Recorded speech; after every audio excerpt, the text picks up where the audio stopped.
these things in our life that we have that are frustrations and difficulties and distractions, it's because of what we were married to. My God. We got to cut it off. We got to let it go and be intimate with the Lord, and we're going to birth. You're not birthing anything if there's no intimacy. Amen. Right? Amen. Right. So we're either intimate with distraction, we're intimate in wrong relationship, or we're intimate with the Lord. Come we on. can't be both places. Come on. Right? Come We on. can't. A house divided what? Falls. My We God. can't be, right? You can't sit at the table of the Lord and drink of the cup of demons. My God. You can't do it. We can't have both. So we gotta divorce that stuff that God never said to marry. Come on. In the spirit realm. Come on. That's gotta go. Come on. It's gotta go. And so this morning, really, I've just been hearing it and hearing it and hearing it. You know, and don't let go. When we let go, there's no hope. Come on. Hope deferred makes the heart sick. We can't survive in a place of hopelessness. And I know it gets frustrating. Come on. Right? Like, when you're where Chantrell is, there's not a pregnant woman that doesn't think she's beyond her due date. Right. Right? I mean, they're not even a month pregnant yet. They're like, the doctor's got my due date wrong. Have we not all said that? Right. I know he's wrong. Oh, no, he says June. I'm having that baby in May. Right. Right? Right. At least. Right. Okay, and then we're only 5 months into the thing, and we're like, oh my gosh, my back hurts, this. We're just complaining and griping. We're carrying glory. We're carrying new life, and we're complaining the whole way. And so we're doing that in the spirit realm, too. And so we just, number one, we got to trust what God has said, what He's placed in us, what He's impregnated. It's going to come forth if we'll just keep going. If we'll just stay in that place, stay in His strength, right? Stay in position. For you don't want to birth a baby that's in the wrong position. That is not good, right? That's one of the most important things when you get close to your due date, is the baby positioned right. Come on. Come on, Okay? that's good. That's Is the baby ready? See, that's what we're talking about. Are we out of position? How do we get out of position? Compromise. Come on. Why did we compromise? Because we got frustrated in the waiting. Not that we didn't think God really promised it to us. We just got tired of waiting for it. Come on. So we put a level of compromise there. Now we're overdue. Because God will not let that baby come out in the wrong place. Come on. Not his baby. Wow. He won't. So now, right, what was I saying? An overdue mama is a miserable mama. Come on. Come on. It's not. An underdue mama is miserable. So when you get to that place of overdue, we're frustrated at God, but we've shifted ourselves over here and compromise. And this slight compromise, if we won't compromise, if we'll stand there in that place of, I know what God said, I know how He said to do it, and I'm doing that, He will bring it. Amen. And Pastor Regina said earlier, the enemy always shows up. He's going to contend. He's even going to present a very good-looking counterfeit. Right? And counterfeit's not going to look ugly. And a counterfeit's not going to, like my grand always says, blech. Anything you put in front of him to eat, he goes, blech. Right? But we're not going to look at a counterfeit when the enemy's trying to get us off track, he's trying to get us into compromise. We're not going to look at it and be like, ugh, I don't want that. Well, where's the temptation there? The counterfeit's going to look good. Come on. It's going to be enticing. We're going to think, that's how I get my promise, when we know God didn't say it. We know He didn't say it. And so this is something that's really incredible that I saw. And if you go to John 11,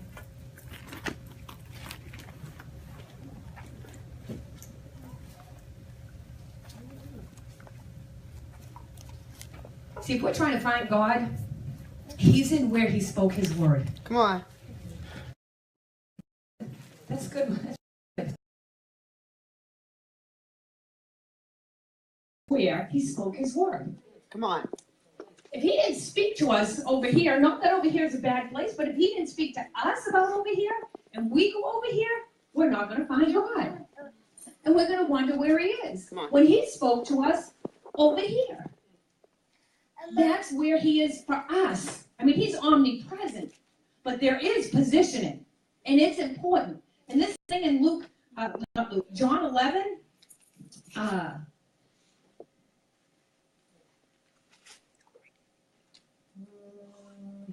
love this. I never seen this before. This is so good. Excuse me. Verse 21.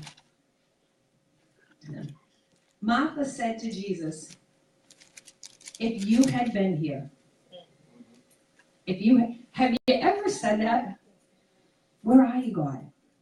I don't get it. If you'd been here, this wouldn't have happened. Right. And now, number one, that's shifting blame, first of all. Okay, but we're not going to talk about that. That's just shifting. If you'd been here, this wouldn't have happened. He was there. Didn't he send his word? He sent his word before him. He said, this will not end in death. He sent his word. His word was there. He was there. They didn't see that. Now, I don't know if they do this in school anymore, but back in the day, when we were out sick, all Mom had to do was send a note.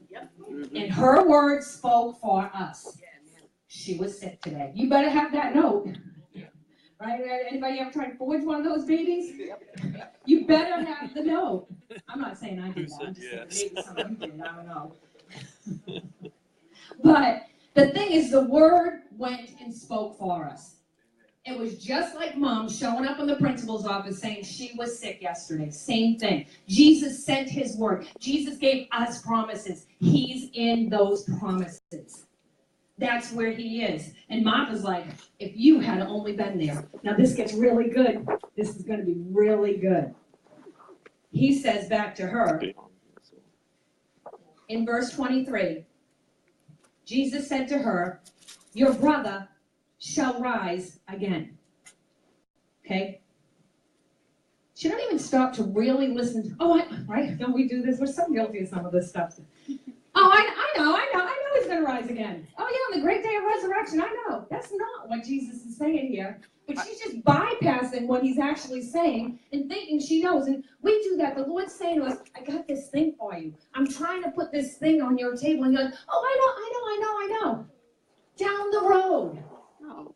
Down the road. No. That's what she's thinking. On that great day of resurrection, my brother will rise. That's what she's thinking in her mind, and we do that. Oh, someday I'm going to have the finances I need. Someday I'm going to be completely healthy. Someday my marriage is going to be restored. Someday my kids are coming in. Someday I'm stepping into that place. I know God's someday. We all are guilty of it. Someday. We're preparing for someday down the road. Listen to Jesus' answer. This is awesome, Sharitha. Okay, Jesus says, verse 25, I am the resurrection. And wherein I am, he's not saying that, I'm asking that. He's standing right before. He's telling her, no, not down there, right now. I'm here right now. My promises are right now. That's what he's telling Martha. And she can't, I'm right now. Everything you need, Martha, is right here, right now.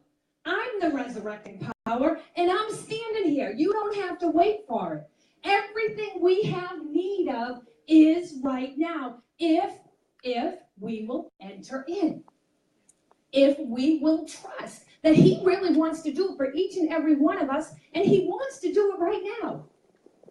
I'm not going to go buy a car for my kid and park it in the garage and not give it to him. Now, I'll do it if he's not ready for it. But if he's ready for it, why would I hold the keys from him? I'm not going to do that. But if he's not ready, but our boys, when they got their driver's license, we told each one of them when they got it, we actually made them sign a written contract. You get a speeding ticket, because they're boys, right? Not that girls don't speed, but insurance-wise, they say boys tend to speed more than girls. So you'll lose the car, you'll lose all privileges for 6 months. Each one of them, we made it. Not one of them got a ticket. Praise the Lord, okay? But see, we weren't playing. And so if God gives it, he's going to give it to us if we're ready for it. Okay? If we're wondering why we don't have it yet, we got to ask God, where do I need to get in line? Where do I need to prepare more? Right? Don't we look and blame everyone? Well, if they had opened that door for me, if they had done this, if they had helped me, if that job had given me my promotion, all this stuff we look at, they, and God's like, can we just stop and take a check right here? Right. And look at this, because everything we need is right now. It's not down the road. We just have to access it right now. We have to get our hearts ready for right now. We have to do that. We have to wash our brains of our whole mindsets and thought processes of how we think it's going to work, how we always think it's going to be for somebody else. Somebody else is going to be blessed. Somebody else is going to be healed, right? Somebody else is going to have an amazing marriage. So it's not for me. But God's saying, I'm the resurrection. I'm everything you need empowered, and I'm before you right now. My God. Right now. And the thing is, we don't really, when we don't really believe that is when compromise comes in. Come on. That's when it comes in. And that messes us up every time. Come on. We compromise, and then we get out of position. So now God can't birth what we're carrying because we're out of position. And if we birth out of position, either we're going to die or the baby's going to die. Come on. One of those two things. Back in the day before Caesareans, when that baby was out of position, the mother was at risk for death and the baby was at risk for death. Now they just go in and take them. But that's, like my mother, she birthed my brother, he's older than me. He was breech. He came out butt first, folded in half. And they both almost died because of it. Back then, you almost died or something. I'm sure many did die. Yeah, they did. And so, we're compromising. So we're out of position, so God's saying, I can't let that baby come forth because the baby's not going to be birthed right. Someone's going to die. And so it's actually protection, and we're over here frustrated, but we've gotten ourselves out of position through compromise. Come on. That's what's taking place. Go over to 1 Samuel 15.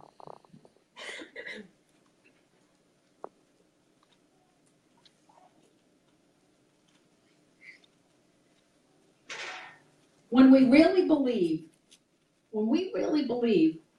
that everything we have need of is right in front of us, there is no compromise in our life.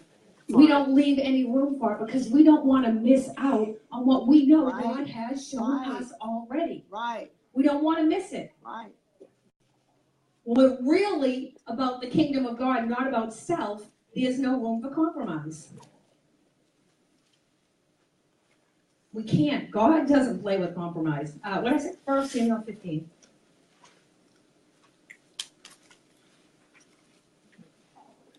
I mean, Saul himself was called by God, appointed by God because the people wanted a king, but he was still the one that they brought in for it. And he just didn't obey. He had clear direction, clear detail given to him. And in 1 Samuel 15, in verse 3, this is the Lord speaking through Samuel to Saul. Now go and smite Amalek and utterly destroy all they have. Do not spare them, but kill both man and woman, infant and suckling, ox and sheep, camel and donkey. Sounds like everything, right?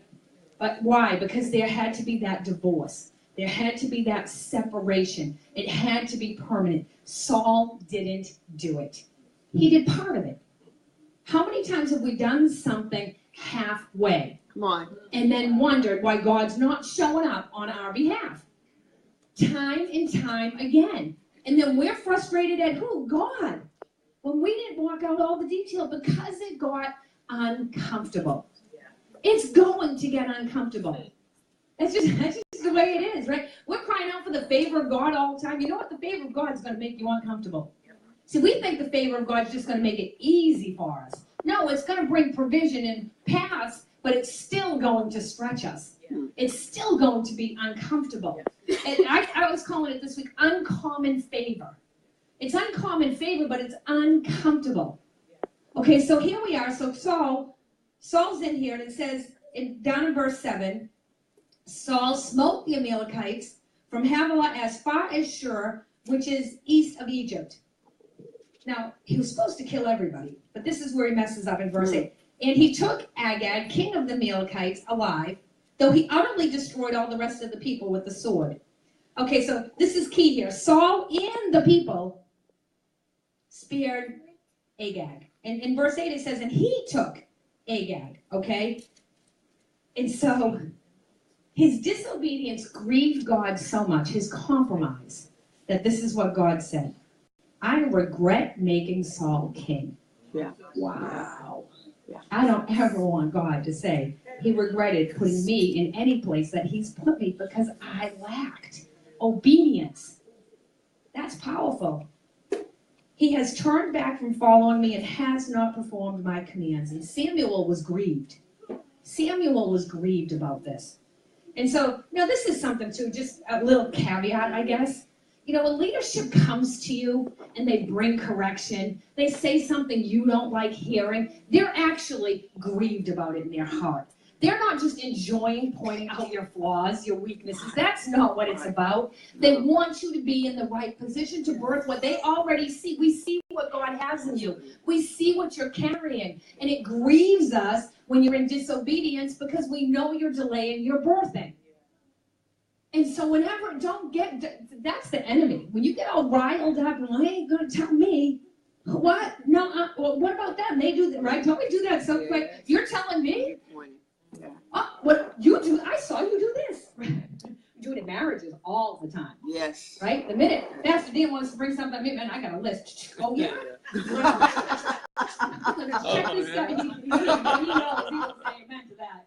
It's true. Because I'm being defensive. I don't want to hear my faults. That's right. Right? So I'm deflecting the attention on my faults. My God. That's what Saul does. He doesn't even just like David. He doesn't just repent. You know what? You're right. I messed up.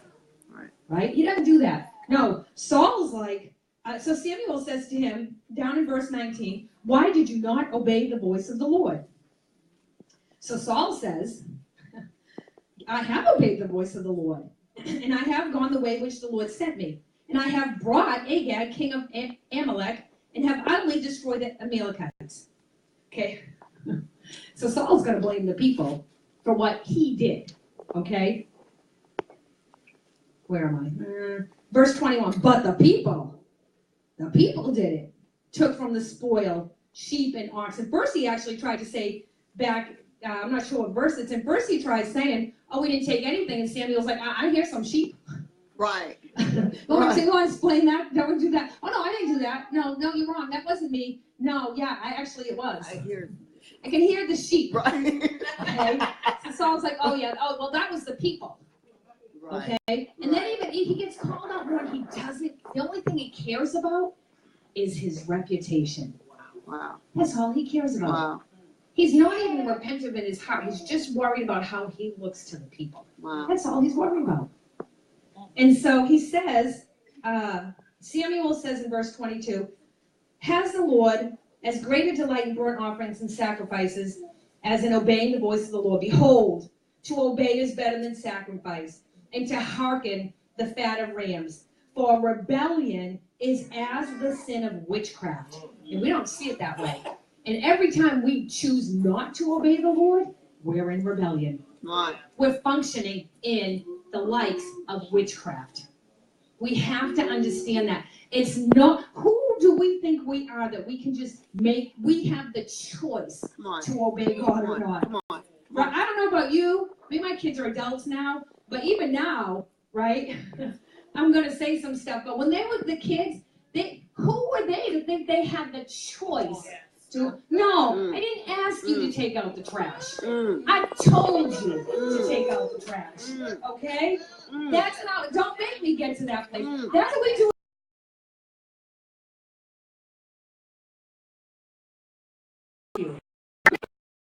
I ask you to be pure. I think it was a suggestion. Hey, Brother Greg, be holy as do you think maybe you want to be holy as I'm holy? No, he said, be holy as I am holy. Period. That's it.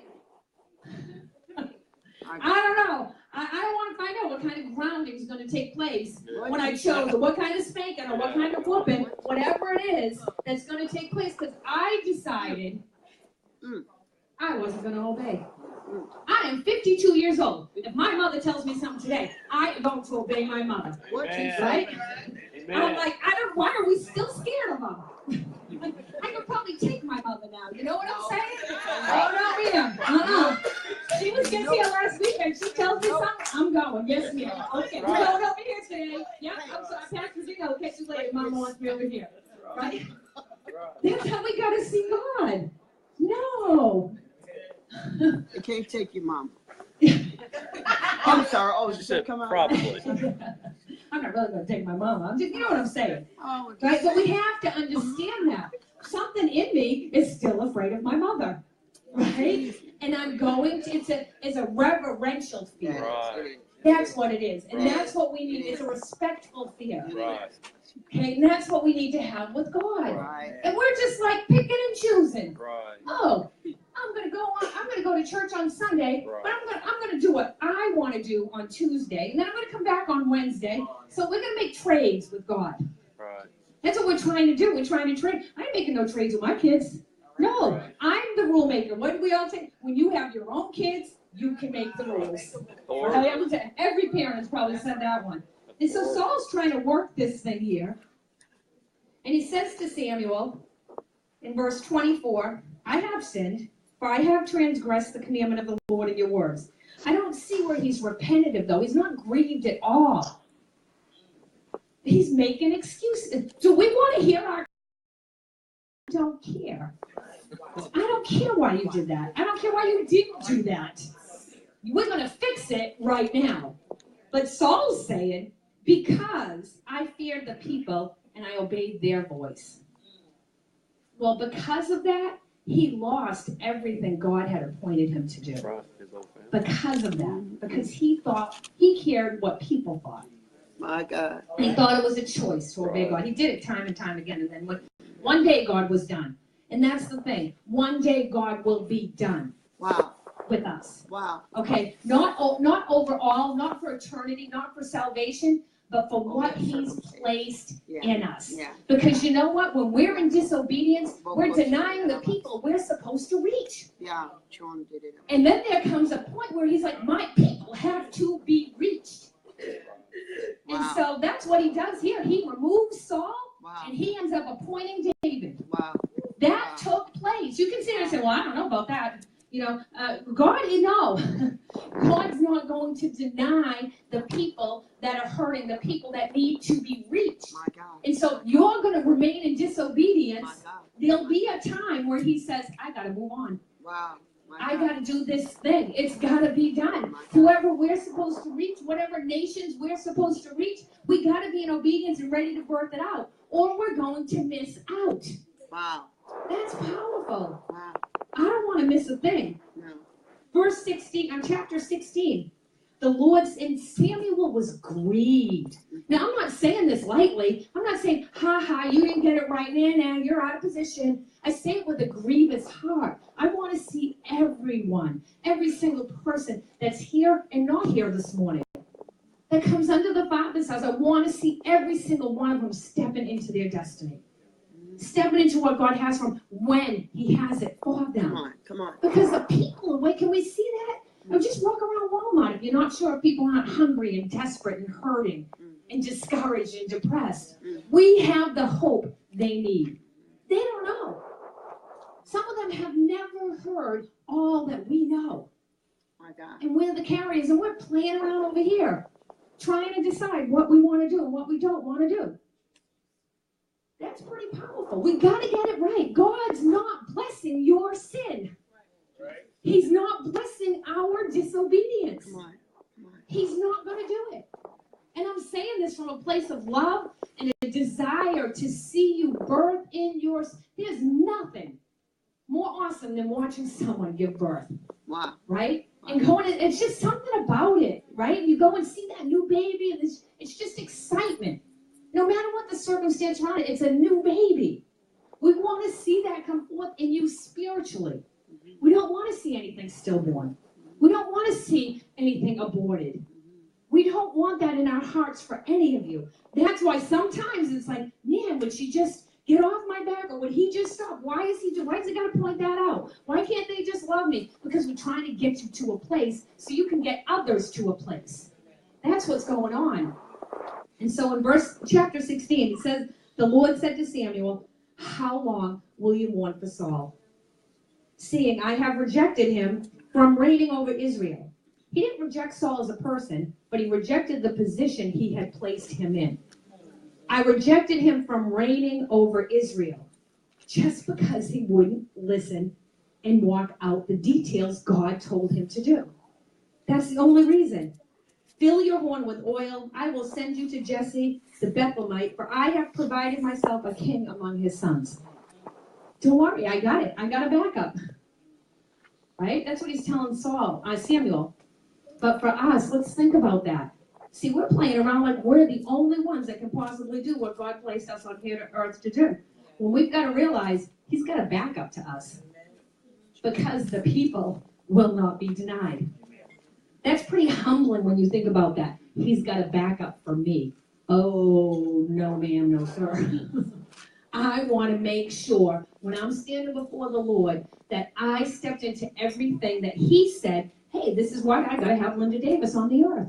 Right. You know, I don't want Sharita to have to do my stuff. Right. You know what? I don't want anybody else to have to walk in my stuff, and I don't want anyone to walk in your stuff. But we have to be obedient, and we have to get rid of compromise. It's got to go. Anything that does not line up with the Word of God, any lifestyle that does not line up with the Word of God, anything that comes against His Word in your life, you have to divorce it now. Right. You got to divorce it, or you're going to birth what it is. My God. We don't want to do that. No. We don't. And this is awesome. Turn to Exodus. If we'll stand, I don't even know what time it is. I'm good. I got tons of time. Hours. Lori. Hours and Hours.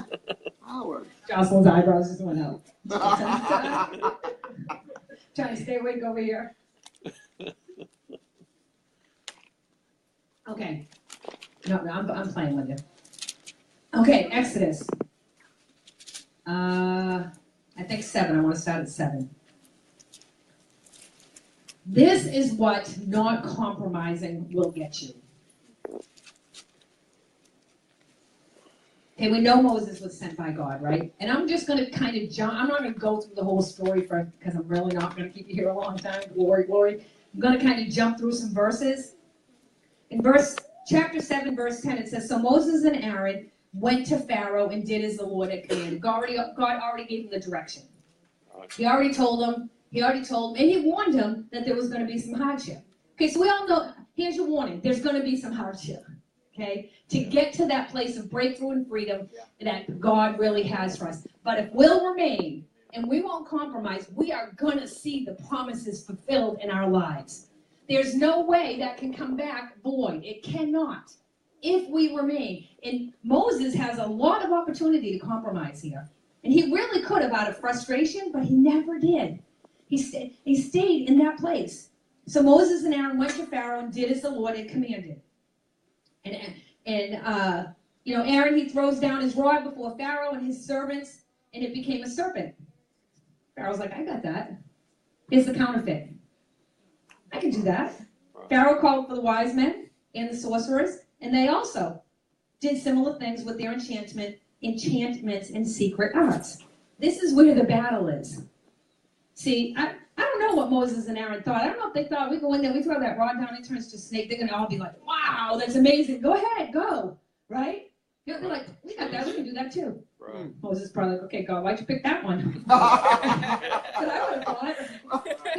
Wouldn't it like been amazing? You know? I don't know why. He's working something out, Moses and Aaron. I guarantee you that, right? Okay, so it's going to be a battle, right? Okay, so down in verse 3, Pharaoh's heart was hardened, and he would not listen to them, just as the Lord had warned. And this is the thing, I think Pastor Regina said something about it this morning. The enemy's going to be at every turn. And that's what happens. Every time they turn around for a while and try to do something that God told them to do, well, here we got Pharaoh's people doing the same stuff. And they're like, I don't get it.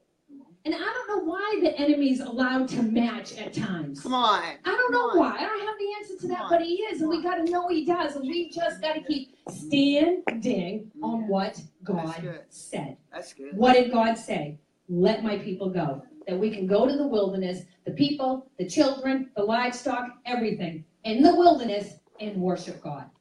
That's what God told Moses to do. We're going to see Pharaoh tries to get him to compromise, right? The enemy tries wearing him down first. Moses gets worn down. I mean, it's been going on a while here. They keep going back and forth with this stuff.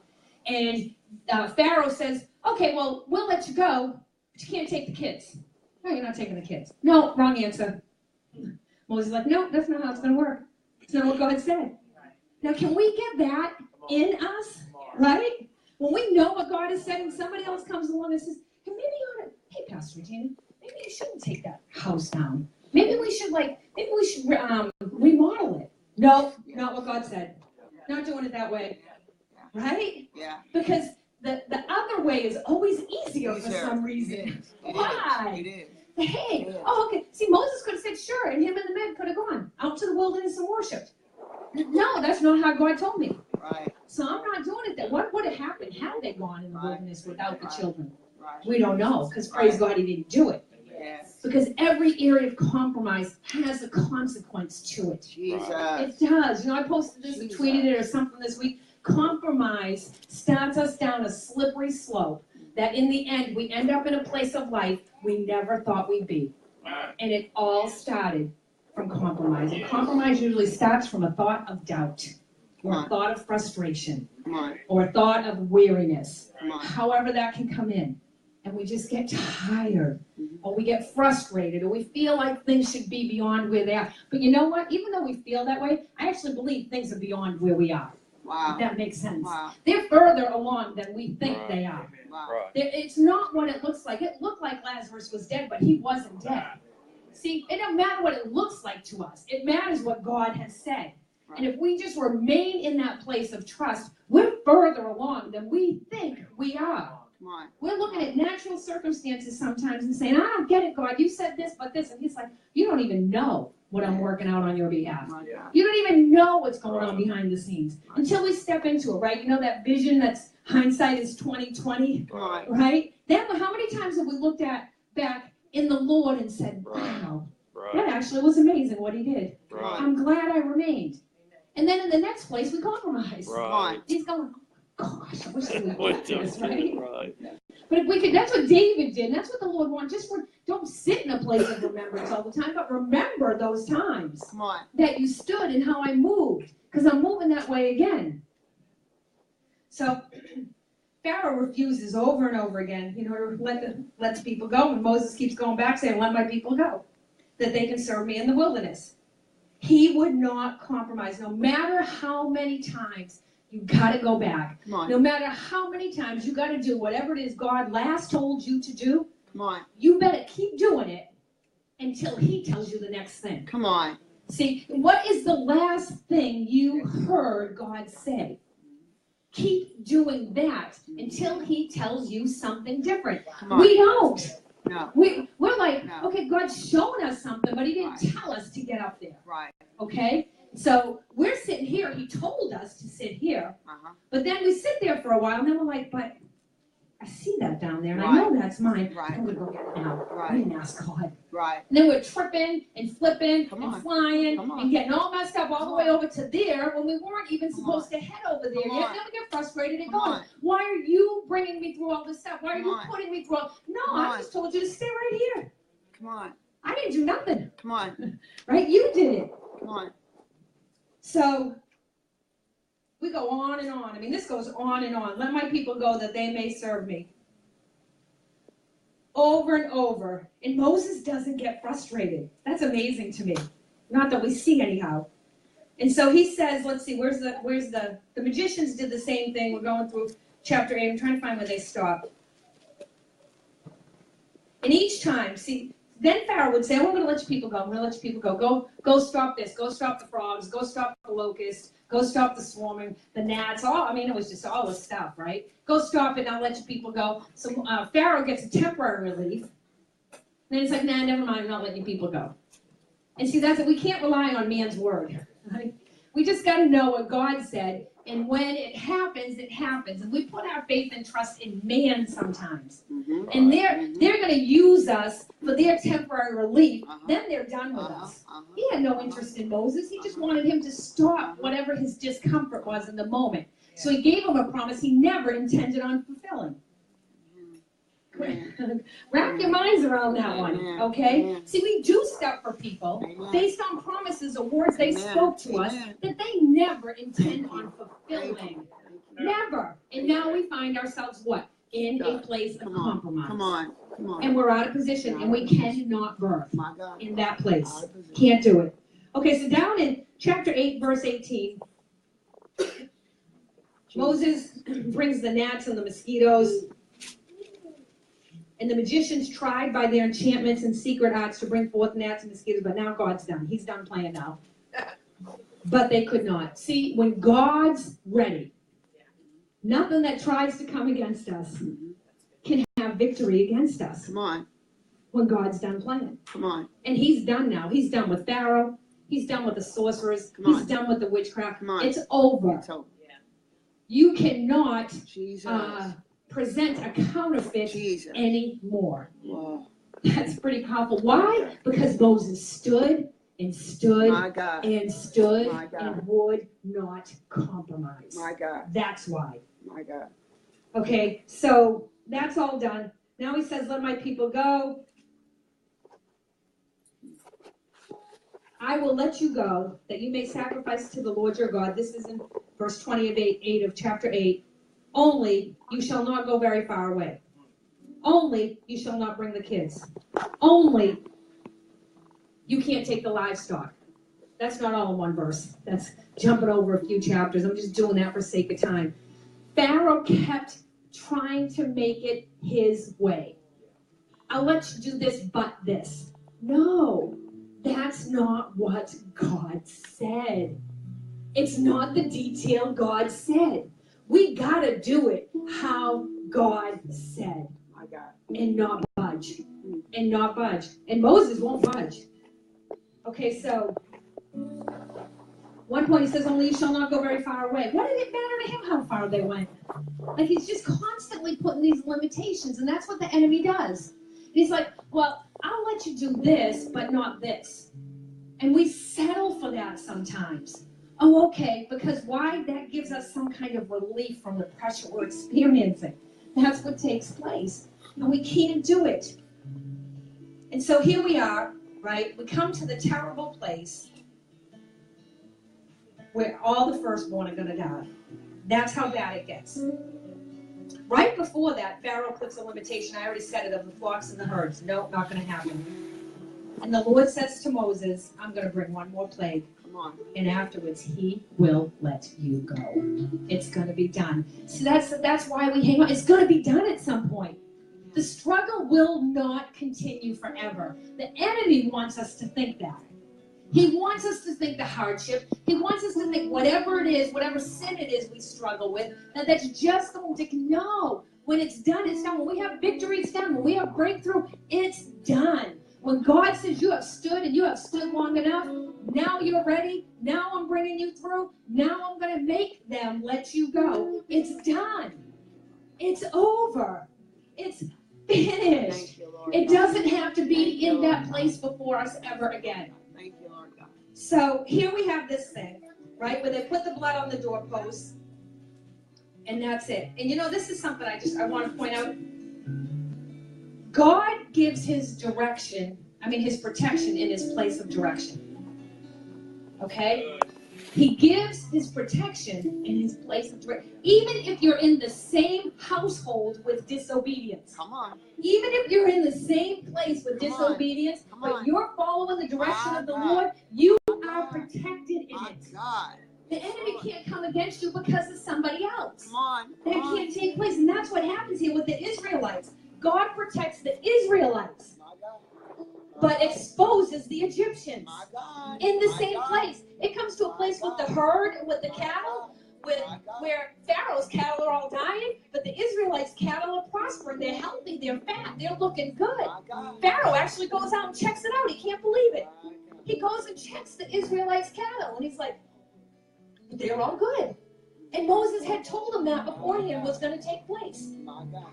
And so now it comes to the children, the firstborn, and he protects the Israelites. It says in verse 7 of chapter 11, but against any of the Israelites, talking about when the firstborn are going to be taken, against any of the Israelites shall not so much as a dog move his tongue. My God. Now that's some serious protection. Why? Because he followed direction. My God. And he stood in what he knew God said. That's what birthed forth their victory. My God. Right? That's what brought the breakthrough. Without breakthrough, we know in the natural, without breakthrough, you aren't having any birthing. There ain't no baby coming forth without some breakthrough. Come on.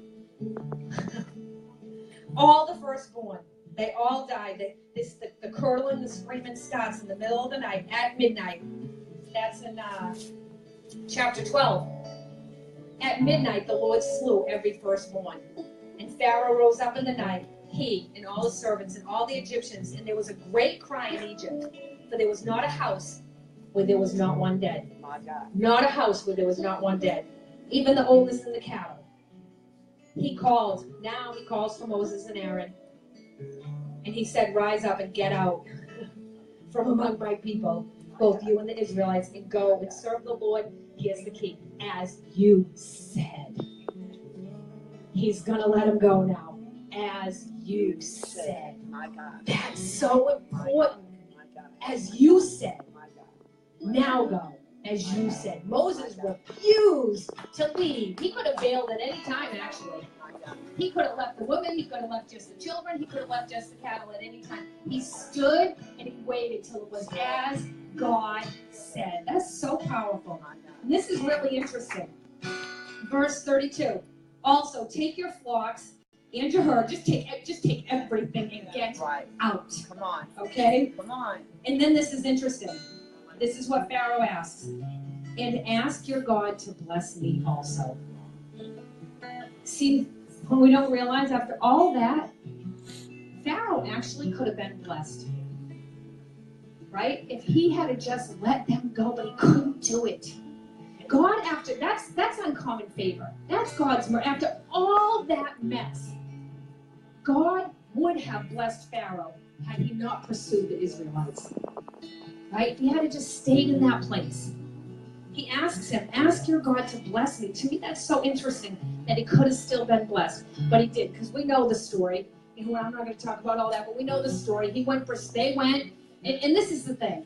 This is actually kind of interesting. You know, the Israelites, right, they've left this place. And this is for us, really. You leave that place that was slavery, that was difficult, that was bondage. Even though it was difficult, it was familiar.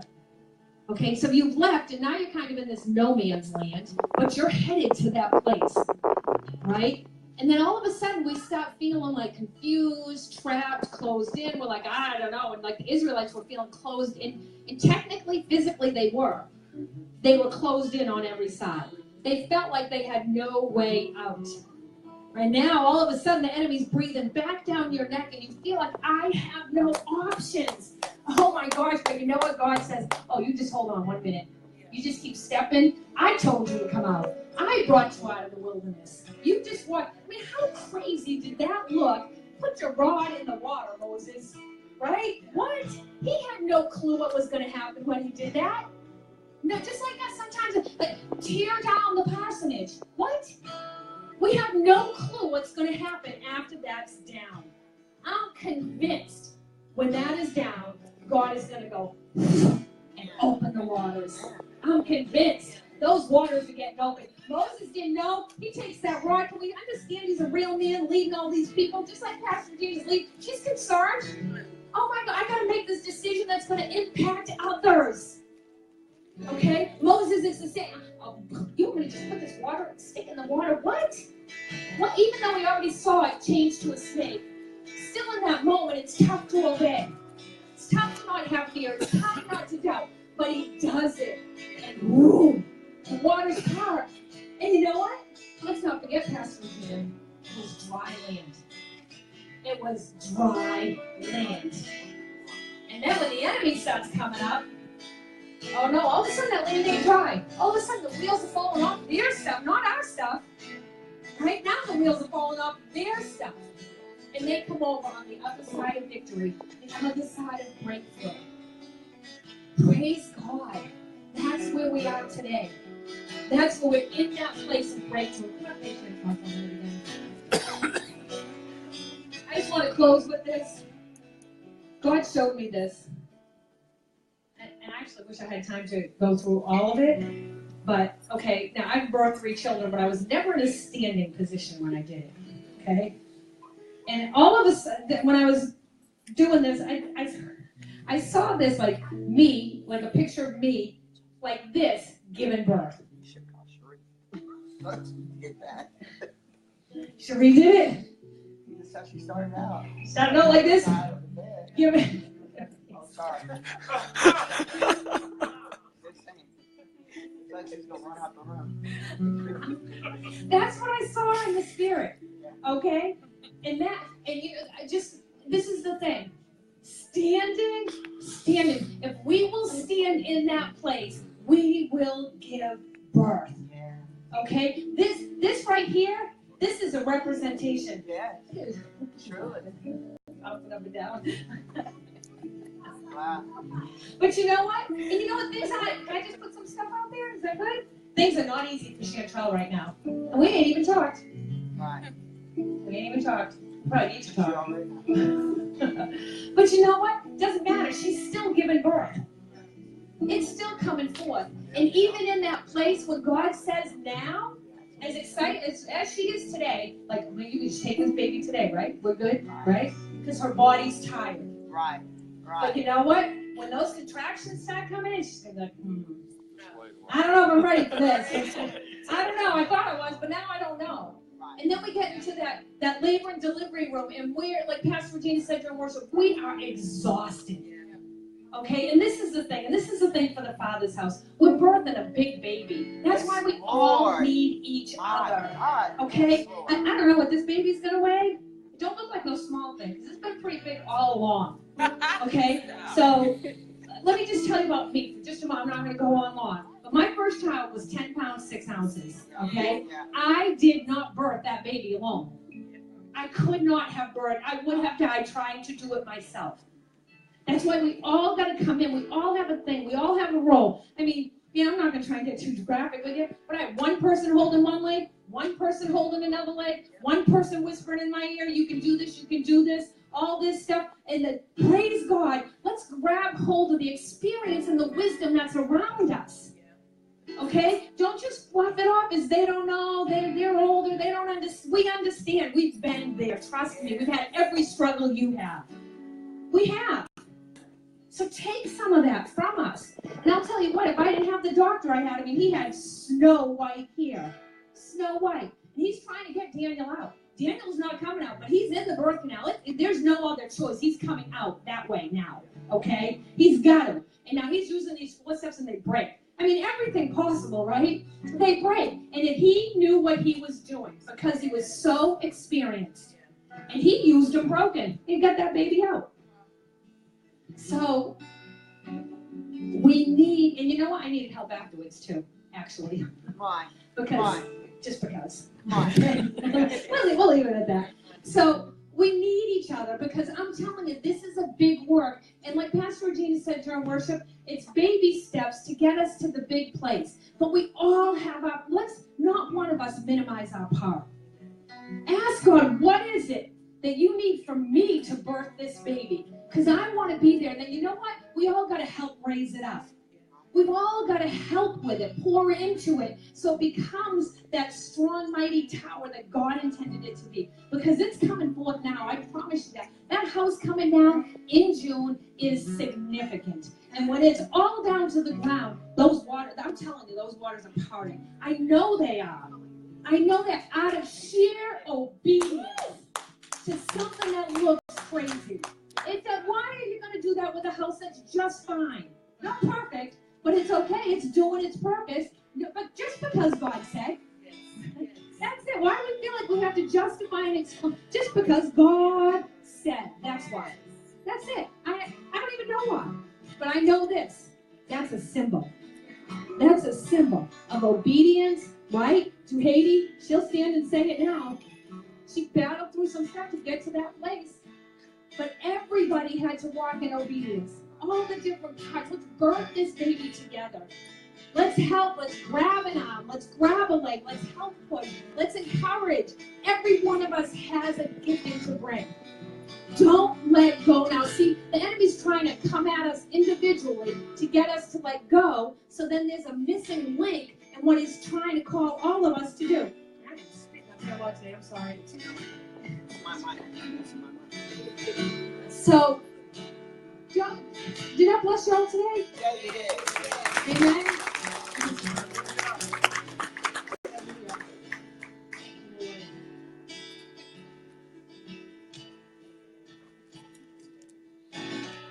Praise the Lord, everybody. Let's give a little praise offering to him. Come on, you think you're better than me. Let's give him a praise offering. Thank you, Pastor.